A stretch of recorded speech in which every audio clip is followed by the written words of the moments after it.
প্রধানমন্ত্রীর প্রাসাদে আগুন, নেপালে অলির পতন।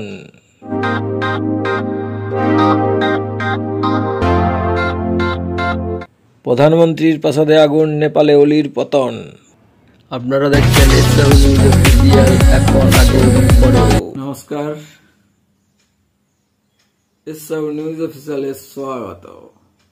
আজকে বেশ উল্লেখযোগ্য খবরটি আপনারা দেখুন। অবশ্যই আপনাদের ভালো লাগবে, আর ভালো লাগলে বেশি করে লাইক করুন, পরিচিত বন্ধু বান্ধবদের বেশি করে শেয়ার করুন।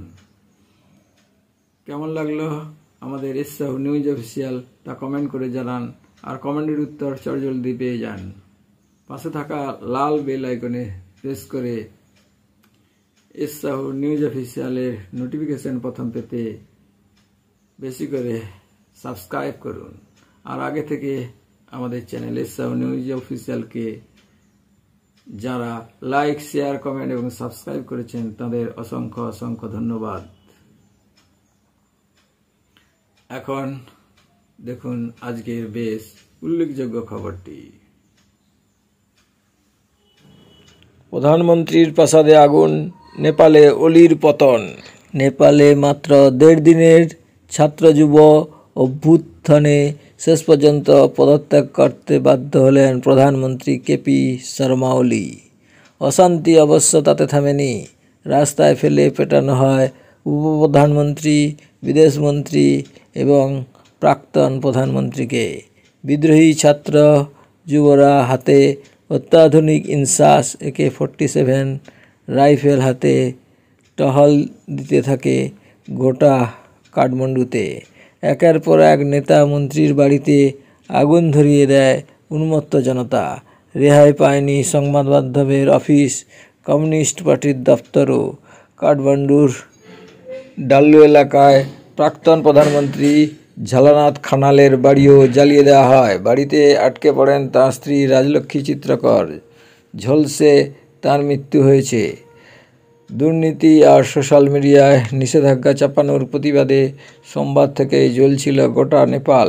পুলিশের গুলিতে মৃত্যু হয়েছিল 21 জনের।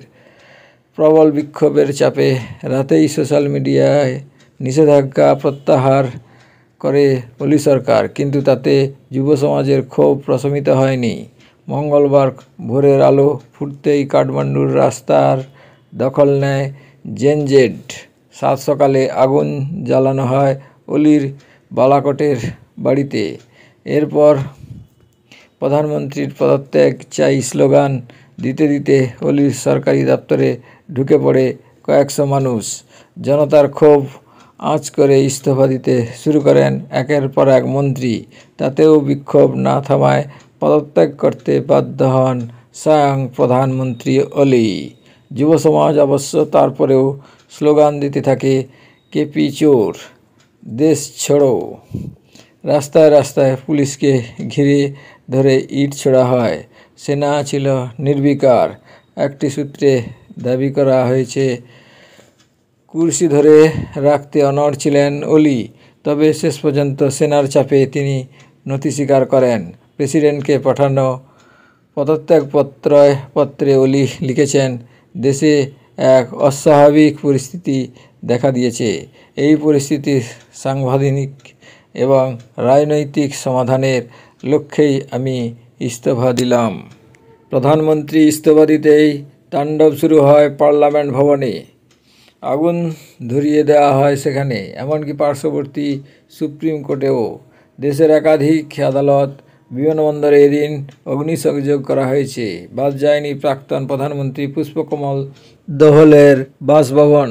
সদ্য ইস্তফা দেওয়া স্বরাষ্ট্রমন্ত্রী রমেশ লেখক এবং নেপালের টেলিযোগাযোগ মন্ত্রী পৃথ্বী সুব্বা গুরুংয়ের বাসভবনও। প্রাক্তন উপপ্রধানমন্ত্রী রবি লামিছানেকে জেল থেকে বের করে নিয়ে যায় উত্তেজিত জনতা। বিভিন্ন সংশোধনাগার থেকে মোট 900 জন বন্দির পালানোর খবর পাওয়া গিয়েছে। দুপুরে রাস্তার বেরিয়ে প্রতিবাদীদের হাতে প্রহৃত হন উপপ্রধানমন্ত্রী তথা অর্থমন্ত্রী বিষ্ণু প্রসাদ পৌড়েল। ভাইরাল এবং এক ভিডিওতে দেখা গিয়েছে তিনি দৌড়ে পালানোর চেষ্টা করছেন। সেই সময় সামনে থেকে ছুটে এসে তাঁর কোমর বরাবর লাথি মারেন এক ব্যক্তি। একটি বাড়ির পাঁচিলে ছিটকে পড়েন বিষ্ণু। প্রাক্তন প্রধানমন্ত্রী তথা নেপালি কংগ্রেসের প্রধান শের বাহাদুর দেইবার বাড়িতেও এদিন সকালে হামলা চলে। প্রাক্তন প্রধানমন্ত্রী এবং তাঁর স্ত্রী তথা নেপালের বর্তমান বিদেশমন্ত্রী আর্চুদানা দেইবাকে রক্তাক্ত অবস্থায় বেরিয়ে আসতে দেখা গিয়েছে। এই পরিস্থিতিতে জনগণকে শান্তি ফেরানোর আর্জি জানিয়েছে সেনা। আপনারা দেখছেন সবার প্রিয় এস সাহু নিউজ অফিসিয়াল।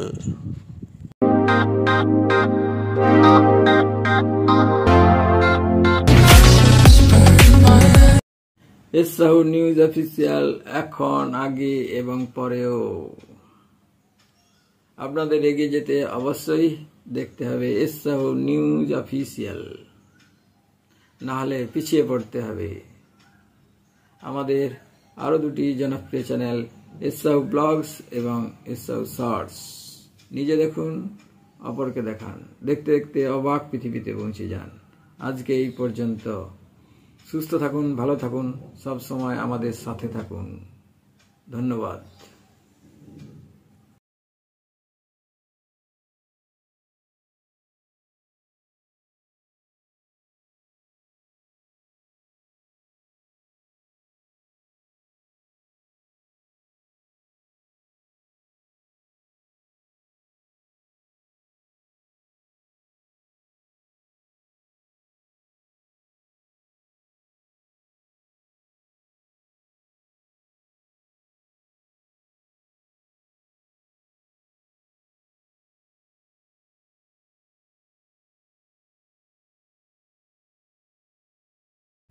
আপনারা দেখছেন এস সাহু নিউজ অফিসিয়াল।